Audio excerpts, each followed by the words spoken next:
مولانا طارق مل صاحب بہت نیک، پرہیزگار، خوش اخلاق، ملنسار آدمی ہیں.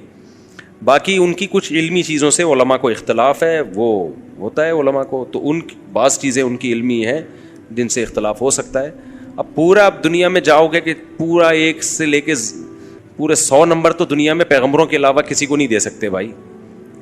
مولانا طارق صاحب کی اتنی خدمات ہیں، اتنے ان کے، اب تو بیچارے عمر زیادہ ہو گئی، اس طرح بول نہیں سکتے وہ.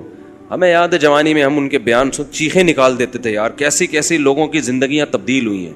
اللہ کی بڑائی جب بیان کرتے تو ایسی اللہ کی دل میں بڑائی بیٹھتی، لوگ ان کا مذاق اڑا رہے ہیں. اب تو ہمیں اپنے ان اسکالرس کو بڑھاپے میں ان کا دیکھو، بڑھاپا خود ایک ایسی چیز ہے کہ جس کی وجہ سے اس کے ویسے ہی سب کچھ اللہ معاف کر دیتا ہے اس کا. تو اور شریعت میں حکم ہے ان من اجلاء اللہ اکرام الشیب المسلم، جب عمر زیادہ ہو جاتی ہے تو اس کا اکرام کا حکم ہے.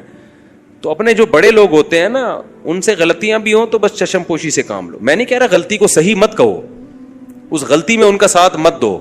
غلط کو صحیح کبھی بھی نہیں کہا جائے گا، چاہے آپ کا ابا ہی کر رہا ہو وہ.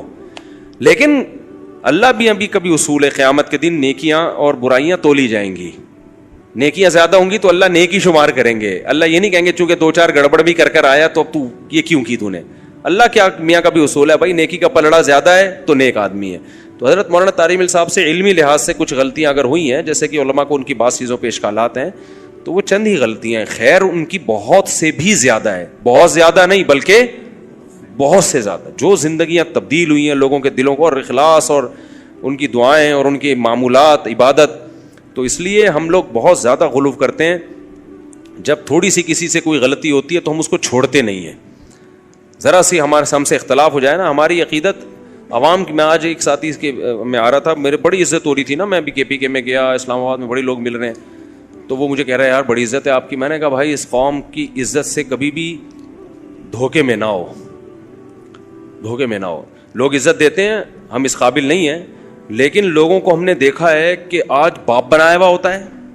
ذرا سی کوئی چیز سامنے آ گئی نا، مثال کے طور پر مجھے دیکھ لیا کہ میں لال بتی سگنل توڑتا ہوا جا رہا ہوں، ہو سکتا ہے مجھے پتا، میرے بے خیالی میں یہ کام ہو گیا ہو، غلط ہے، ایک ویڈیو آ جائے گی اور جو عزت آسمان تک پہنچی ہوئی ہے نا وہ دھڑام سے نیچے. پھر ہم 100 دفعہ بولتے رہیں گے یار مجھے پتا نہیں. ابے لوگوں کو بولتے ہو سگنل نہیں توڑنا چاہیے، خود کیا کر رہے ہو؟ ابے لوگوں کو یہ بولتا ہے، ابے یہ مولوی، ایسی میمز بنے گی. میں نے کہا یہ جو آسمان کی بلندی میں پہنچے ہوئے ہیں نا، دھڑام سے نیچے. تو میں نے کہا بھائی یہ بڑا یہ عزت اللہ، ہم تو اس قابل نہیں ہیں. بہرحال ایک نعمت ہے اللہ کی، لیکن اس سے دھوکے میں نہیں آنا چاہیے. 2 منٹ میں ہماری قوم کیا کرتی ہے؟ دھڑام سے نیچے. ایسا ہوا ہے، ماضی میں بھی بہت سے لوگوں کے ساتھ ہوا ہے. تو اس لیے اتنی جلدی نہیں کسی سے بدگمان ہو جایا کرو. زیادہ زیادہ یہی ہوگا سگنل ہی توڑا ہوگا نا تو غلط ہے. مولوی صاحب سے بولو آپ پہ یہ چیزیں سوٹ نہیں کرتی، تو مولوی صاحب کو چاہیے اعتراف کریں بھائی آئندہ نہیں کروں گا، کائنڈلی آپ لوگ کیا کر دیں، معاف کر دیں.